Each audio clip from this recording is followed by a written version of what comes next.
बहुत सारी चीजें ऐसी हैं जो भगवा कलर की होती है, नारंगी रंग की होती है। तो अब इसके लिए भी करनी सेना परेशान हो रही है। ये तो घर घर की बातें हैं। अब रेस्टोरेंट में पहुंचकर बवाल मचाएंगे आप।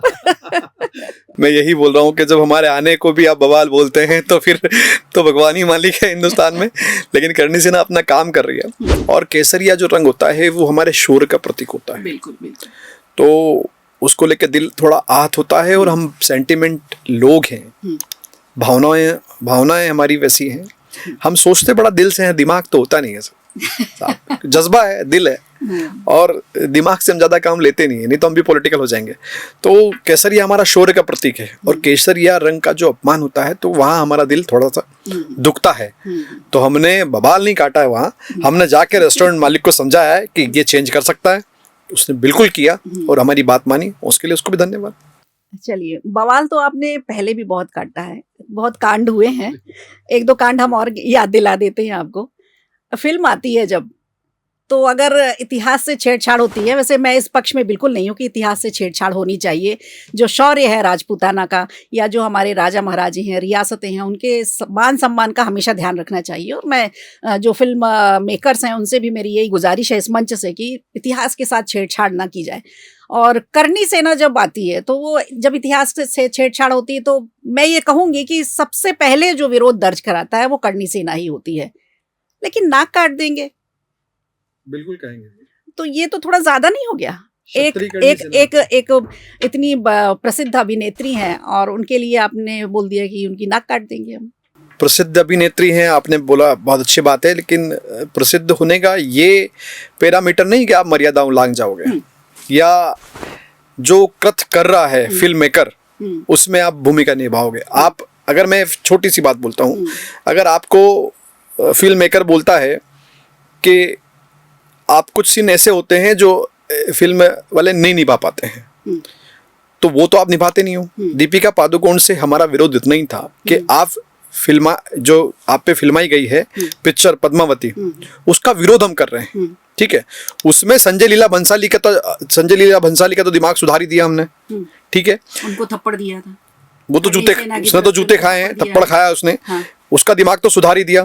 तब से आज तक इतिहास का छेड़छाड़ नहीं हुई है। लेकिन इतने बड़े बड़े फिल्म मेकर हैं, इनके भी तो मान सम्मान का ध्यान रखना चाहिए ना। आप लोग थप्पड़ दे देते हैं। हाँ, तो बोल रहा हूँ ना मैं, इतिहास के साथ छेड़छाड़ क्यों करना। और हम तो राम के वंशज हैं। हमने नारी की जो सम्मान है, नारी अस्मिता के लिए सर कटाए हैं, बलिदान दिए हैं। लेकिन वहीं अगर नारी बाधाएं, जो मर्यादा उल्लंघेगी, तो हमने शूर्पणखा की नाक भी काटी है। हम राम के वंशज हैं। तो मुझे कोई कहने में फर्क नहीं होगा कि अगर आप हमारी संस्कृति के साथ, हमारे इतिहास के साथ खिलवाड़ करेंगे समझाने के बावजूद भी, तो नाक तो ठीक, गला भी काटेंगे और काट करेंगे। फिलहाल औरंगजेब के मामले में बहुत सारे तर्क किए जा रहे हैं। हर की अपनी अपनी विचारधारा है। कोई अबू आजमी जैसे लोग भी हैं जो बोल देते हैं कि वो उन्होंने बहुत अच्छा काम किया। लेकिन औरंगजेब को जो, मतलब हम ये मान के चलते कि वामपंथियों ने जो इतिहास लिखा उसमें भी औरंगजेब को खराब बताया गया। तो इसका मतलब औरंगजेब के बारे में जो भी अभी तक मन में बातें हैं या जो किताबों में बातें हैं वो कहीं ना कहीं सच होंगी। लेकिन अभी जो तर्क चल रहे हैं उसको लेकर के देश में बहुत बवाल मचा है। और हमारे राजनेता जो बयानबाजियां करते हैं उससे और ज़्यादा आहत होते हैं लोग बाग। आपको क्या लगता है कि अब हम औरंगजेब की कब्र के लिए जब हटाने की बात की जा रही है तो अब हम इतिहास में ही उलझे रहेंगे या फिर आगे भविष्य में भी देखेंगे? नहीं मैम, आपका सही है कि भविष्य देखना चाहिए, और भविष्य तो हिंदुस्तान देख ही रहा है। और हिंदुस्तान में पूरा दुनिया अपना भविष्य देख रही है। अमेरिका तक अपना भविष्य हिंदुस्तान में देख रहा है। लेकिन शुद्धिकरण भी जरूरी है। हमारी धरती पे ऐसे क्रूर शासक औरंगजेब, इसकी क्रूरता के किस्से आपने सुने हैं। ऐसे क्रूर शासक की कब्र यहाँ रहे और हमारी धरती शुद्ध कैसे रहेगी? तो उखाड़ के फेंकना चाहिए। और 500 साल बाद क्या, 5,000 साल बाद भी अगर ये बात आती है तो करना चाहिए, क्यों नहीं करेंगे? तो चादर चढ़ाने जाते हैं लोग, चादर चढ़ाने जाते हैं। बोल रहा हूँ ना, हिंदुस्तान एक बहुत स्वतंत्र देश है जहाँ अपने विचार रखने की पूरी स्वतंत्रता है। उसी का तो खामियाजा हिंदुस्तान को भुगतना पड़ रहा है, उसी का खामियाजा भुगतना पड़ रहा है। कि औरंगजेब के भी यहाँ समर्थक मिलेंगे आपको, जबकि औरंगजेब एक क्रूर शासक था जिसने काशी विश्वनाथ जैसे मंदिर भी ध्वस्त किए हैं, जिसने मंदिरों पे जो प्रहार किया है, मंदिर सारे उसने एकदम से साफ किए। उसके बाद एक जाजिया कर करके कानून लाए, जजिया कर करके दोबारा शुरू कर दिया। हाँ, शुरू कर दिया था। तो ऐसी ऐसी घटनाएं उसके नाम से दर्ज हैं इतिहास में।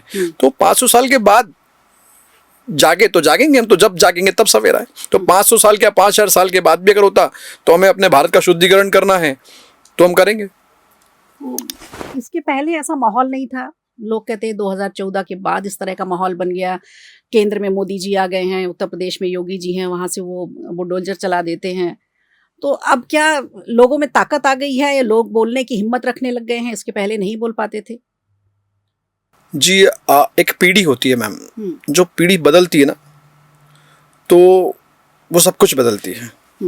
और एक संबल तो मिला है मोदी जी के आने के बाद, योगी जी के आने के बाद। हिंदू कम्युनिटी जो होती है उसको एक संबल तो मिला है। उस संबल में ऐसा नहीं कि हम नाजायज फायदा उठा रहे हैं। अगर हम नाजायज फायदा उठाएंगे तो जो 20 करोड़ लोग हैं उनको चलता कर देंगे, लेकिन हम अपनी मान प्रतिष्ठा और अपने सम्मान और अपने मंदिरों के लिए जिसने जो किया है उसको सबक सिखाने के लिए अब नहीं करेंगे तो कब करेंगे? तो बट नेचर है कि जागरूकता ही है। और 2014 के बाद की जो पीढ़ी है काफ़ी गर्म है और काफ़ी जोश है। तो अब करनी सेना की सरकार से क्या दरकार हुई? क्या मतलब उम्मीद रखती है? क्या उसकी इच्छाएं हैं जो सरकार से अपनी बातें रखें? क्या क्या कहना चाहेगी इस मंच से, अगर आप कुछ कहना चाहें? देखिए, क्षत्रिय करनी सेना की जो अपनी एक आइडियोलॉजी है और वो 5 बातें सरकार से हमेशा मांगती आई है। पहला तो गौ रक्षा कानून, भारत में गौ माता को राष्ट्र माता का दर्जा देना चाहिए।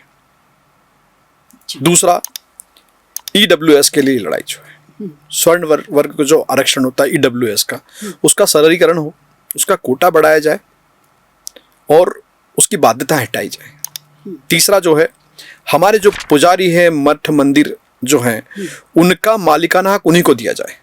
जैसे वक्फ बोर्ड की जमीन है तो वक्फ बोर्ड की जमीन का मालिक वक्फ बोर्ड ही रहेगा, लेकिन अगर पंडित पुजारी और जो मठ की जमीन है उसका मालिक माननीय कलेक्टर साहब रहते हैं, मालिकाना हक कलेक्टर साहब का रहेगा। तो हमारा यह है चीज है कि आप उन्हीं को दें, सरकारी नियंत्रण से खत्म किया जाए। और कृषि प्रधान देश है भारत, और आप यकीन मानेंगे आज भी राजपूतों के पास बहुत ज्यादा जमीनें हैं हिंदुस्तान में। तो कृषि प्रधान देश है। मैं सरकार की पहल से खुश हूँ कि नर्मदा की पाइपलाइन आ गई है, यहाँ ये हो गया है, मैं उससे बहुत खुश हूँ। लेकिन कहीं ना कहीं हम पैदावार कितनी भी कर लें, लेकिन अगर दाम नहीं मिल पाएगा तो उसका मतलब निकलेगा नहीं कुछ भी।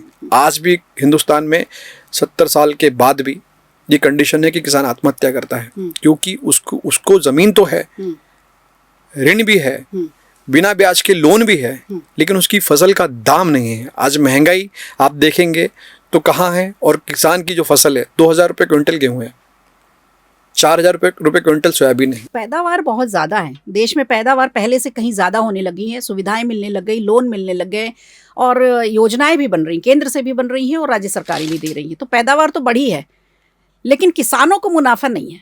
ये बात सही है आपकी? जी, मैं किसानों के मुनाफे के लिए ही हमेशा लड़ता आया हूँ। तो और मेरी आगे भी लड़ाई यही रहेगी, और क्षत्रिय करनी सेना की यही लड़ाई रहेगी कि हमारे जो रूट्स हैं वो एग्रीकल्चर है, वो किसान है। तो हम रूट्स के लिए हमारे काम करेंगे, उसके लिए एक प्रोग्रामिंग सेट करेंगे ताकि हम सरकार से हमारे अपने तरीके से हम मांग कर सकें, और कहीं ना कहीं जीतेंगे। आप सब साथ में रहेंगे, सहयोग देंगे तो हम 100% जीतेंगे।